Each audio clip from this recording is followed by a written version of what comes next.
you really want it to stay on the lawn for, obviously as long as possible before the rain comes down. Yeah.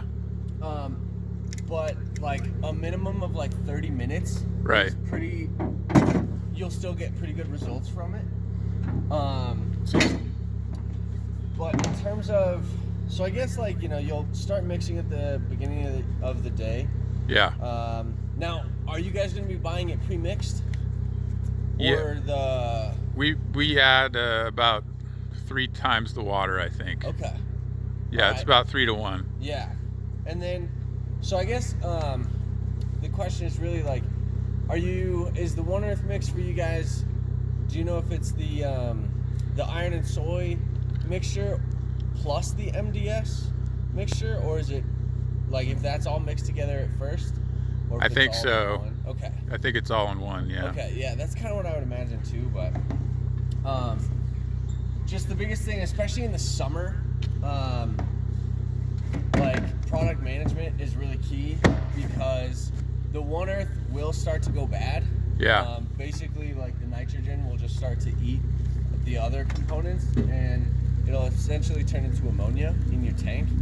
So, like, if you really start smelling that in the tank. Oh, okay.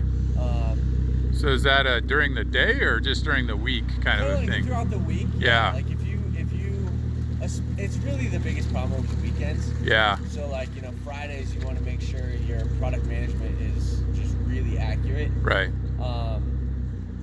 When you're first starting out, like it's really important to keep track of your app rates.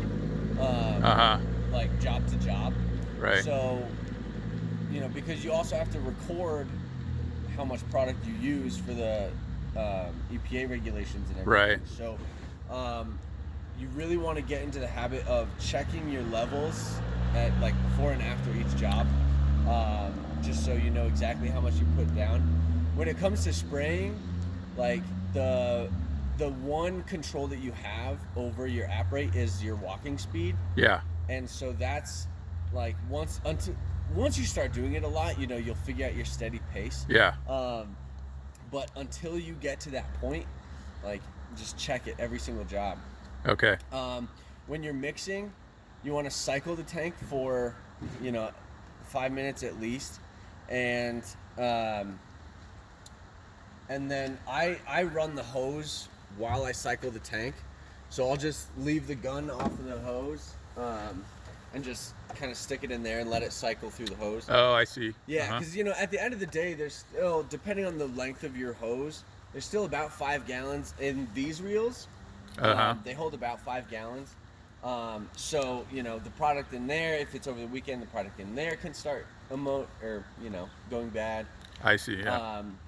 So, and then just mixing that is like super important because when it goes bad, it'll burn the lawn really quickly. Oh. So like the first. You smell that ammonia and it'll. Yeah, exactly. Yeah. So if it does start going bad and you don't cycle the hose, that first lawn will most likely get burned. Yeah. That's a big problem. Yeah, exactly, and an expensive one. Yeah. So. So guys, this is Cameron, by the way, a Tech at Organolawn. Yeah. Helping us out today. Awesome. So I guess this is my 3rd season here. I've got my QS qualifications in pest, ornamental, rangeland, and right-of-way. So that's qualified supervisor in Colorado. Yeah, correct. Yeah. So depending on your, the equipment you're using, specifically like the guns and the nozzles that you're using, we run our pumps at 100 PSI, but that will mostly be dictated by those other, applicating equipment, like the nozzles. So we've been trying out different nozzles, so I have to kind of adjust mine.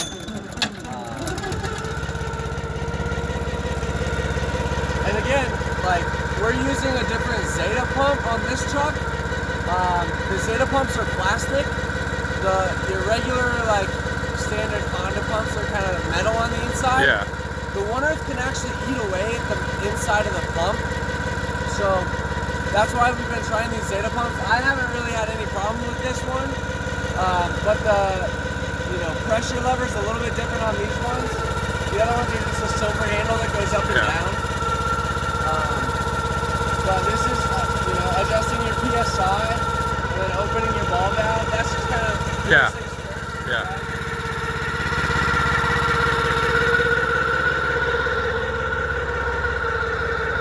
Some reels will have secondary ball valves here.